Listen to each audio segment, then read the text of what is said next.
Shaggy and Bruce Melody. In the place. What is?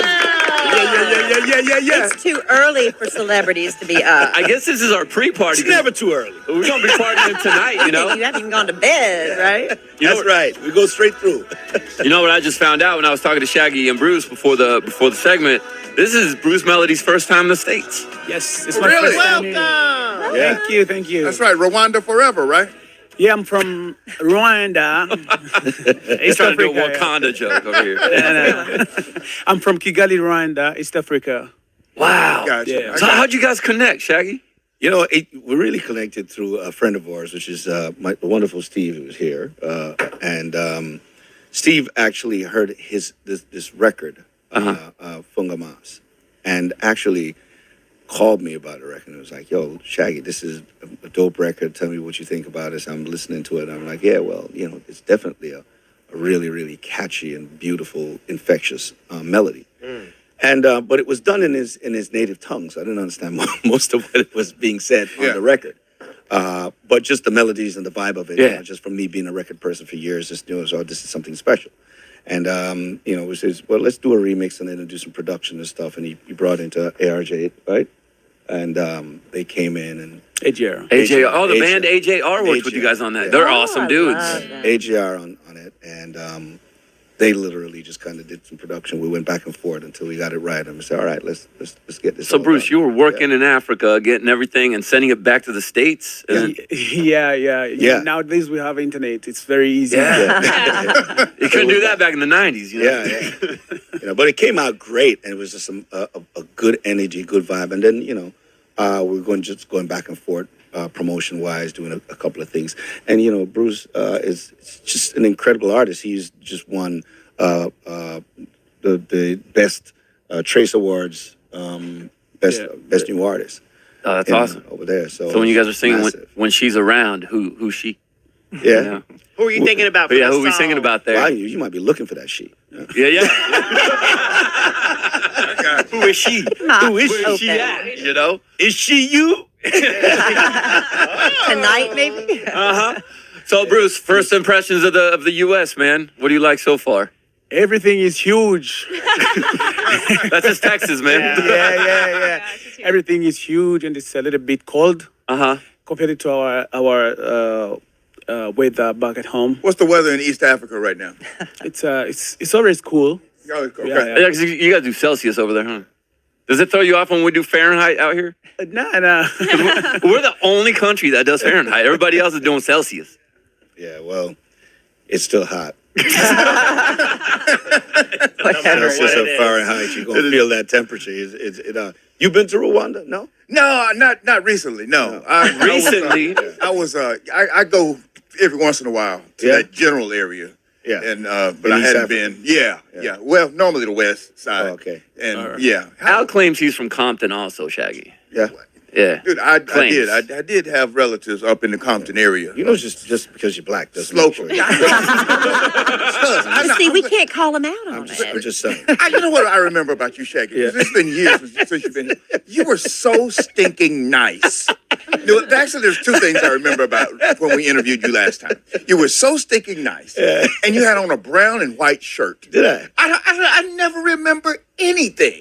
But you remember remember what he I was wearing. remember how nice you were, and I remember your shirt. and how what you were wearing. It's so strange. Let me see if Al wants to know. Do you still have that shirt? Yeah, I was wondering. I'll have to go check. But I tell you what, I've been to Rwanda, and I would say anybody could go there. It is what I noticed about. I was talking to him last night about it. It's one of the cleanest places I've ever been. Wow. Really? I mean, the streets are just like pristine. I was just like, wow. And it's very organized and just very, you know. And I've been to many other African countries and stuff, but these guys, they've had it. It was a crazy thing. I played there. How many years ago? It was like. It was 2008. Oh, So you remember the day? Were you at that show, Bruce? And he was. At Yeah. Was he wearing that brown shirt? Was I wearing the brown shirt? No. So you were in the audience? Yeah, I was this young boy who is trying to chase music, and then I had that Shaggy's coming to Kigali, so I had to go there, but I didn't have the money to pay for the For the tickets? For the tickets, You snuck in? Yes. Yeah, good. Normally you just act like you know where you're going, and they won't even say anything to you. But thank God, right now I'm with Shaggy himself. Yeah. This is good. Did he ask you for like $33 for entry or something like that? Hey, you owe me. For inflation. You gotta add that inflation. Yeah. I think you spend you back with the song, man. I think with his vocals on there. How'd you get started in music? Were you doing music in church and stuff? Oh, obviously, I started from church. Yeah. But after some time, then I started doing my career as a young boy. So I started as a producer, the music producer, and then one day I recorded a guy. His name is Fazo, and then he told me, "No, let me record you. You should sing in this beat." That's how I started. Randomly, I didn't know that I can sing. Wow. Yeah. So you got all that talent, didn't know you could sing. I still don't know. I still don't think I can sing. No, you got Don't worry, man. Shaggy, you got the skills. Come on, man. We can fake it, man. Let's fake it together. Man. Let's go. Speaking of singing, by the way, last year you crushed it on Masked Singer. Oh, thank you very much. Like you did. You know what's crazy about that whole thing? What? The damn costume. I was so hot, right? Dude, not just hot. The thing was heavy. Because when you're looking at it in the computer, say pick a costume. You're picking a cute costume. Yeah. You're picking a costume. It's like, oh, the eyes do this and the ears do this. I'm like, oh man, I'm gonna win audiences. That's me. Yeah. Yeah, I'm gonna win audiences with this. You know what I'm saying? Then the thing is like huge. You know what I mean? It weighs a ton. I'm walking around with this thing. I really wanted. And you're so recognizable because I told my wife when it came on. You knew I it was me? Come on, man. Well, Because because you a sang couple of Sean Pauls was in there before. I know, but you sang that Beetlejuice song, and I looked at my wife. I'm like, I think And it was that's a giveaway Shaggy. too. I kept doing all these reggae records. Yeah, I think I should have done some other records. you should have done a couple. But I was like, I think that's Shaggy. Did they let you keep the costume for like Halloween or something? Who the hell was that, man? How heavy that thing was, man. I didn't want to see it when I got out. You know what I mean? After a while, I was like, all right, can you all hurry up and guess me? Because right now I need to get out of this thing. Yeah.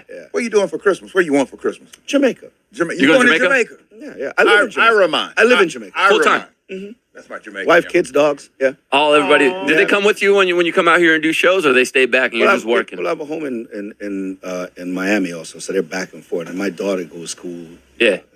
See, we just Virginia, just did a study, or they said they did the top 10 least friendly cities around the world, and they put number 10 was Miami. Would you agree with that? Because I don't agree with that. Top 10 Unfriendly. unfriendly. Yeah. I don't think so. I don't think in the world. Yeah, in the world. Yeah. Yeah. It was the only one from the States that made that list. But you know I was what? If you're in Miami, you don't see a lot of people that's from Miami. I would say most expensive. So most expensive, definitely. Yeah. I'd definitely give them that, Yeah, for especially sure. with restaurants. Is it true that you celebrities just ride your Sea-Doos to each other's houses? You know what I'm seeing happening now? They're doing these golf carts. Oh yeah. That's the new trend. Everybody has like golf carts, and they're licensed. They got license plates. It's and the street whole legal, nine. yeah. Yeah. It's street legal, and on top of that, they got you could have the cooler. Oh yeah. They got the big cooler on the back. back of that? In the back of it, you know what I mean? And some guys put rims on them. Ain't playing a lick of golf. Just driving around. Just driving around. It's especially on South Beach because sometimes parking is hard. That's what, and you know what? A lot of guys drive it because the chicks jump on it for a ride. Oh, yeah. It's like Can a I cheaper jump on yacht. it? Oh yeah, come on down. Yeah. There's a little 11-year-old boy in my neighborhood's got one too, and he picks up little 13-year-old. But them things ain't cheap either. You know what I mean? Yeah. You're talking like $30K and up for some of those. Yeah. those things. Now, Yeah. Bruce, if you were to move out here to the States, does Miami sound good to you with the golf cart and the Sea-Doos? I've never been to any other place. Really? For the first time, I'm here in Dallas, so I He's don't in have Dallas. any other Oh, you experience. literally. Yeah. This Yeah, is this- literally I'm telling you, the this first is what time. They could give you a Just like- horse. They could give you a horse, one of them cowboy hats, one Yeah. of them belts. A longhorn? Yeah, a lawnmower. I Get all that. I gotta get a cowboy hat for you. I gotta get a cowboy you hat for you. You know what I mean? They got them boots too. Yo, let me tell you. That would not be me. I like your chain, Bruce. Yes. How do I say that? Yoo-hoo! Just like that. Yeah? There's yeehaw down here. Is that your catchphrase? Yeah, when I do that, everyone knows that Bruce Melody is in the house. There you go. There you go. Yoo-hoo! You can hear that tonight if you come out to Jingle Ball. Buy your tickets, Yeah. Ticketmaster.com for as low as Jingle Ball's gonna $28. Yep, it's gonna be up, lit. Do you like doing these because you get to be around other artists and maybe connect and do music with somebody that you maybe hadn't done music with before? I've done a lot of these, and I can't remember really connecting with anybody. Do your job and go home. You know what I mean? No, we might sit You there. party. Yeah, we party and we hang out. It's a big deal, but I've never really connected to do music with with them like that. I think my whole thing in doing Jenga Balls is really is just really to connect with the audience. Yeah. It's such a mixed audience, not necessarily your fans, Right. but it's just fans of everybody, and you have an opportunity to just win them over. Yeah. And I mean, I love doing that. I love getting people who probably don't know my music, or they might just know a couple of songs or whatnot, right. but then you just rock them. It's like, oh my God, I didn't even know Shaggy was like that. I didn't know what is a Shaggy. Here you got Shaggy. Yeah. He has all these hits. Yeah. What is it, Shaggy? You're not the first artist I've heard say that you kind of almost prefer singing in front of an audience that doesn't quite know you Absolutely, yet. Yeah. absolutely. Yeah. How do you feel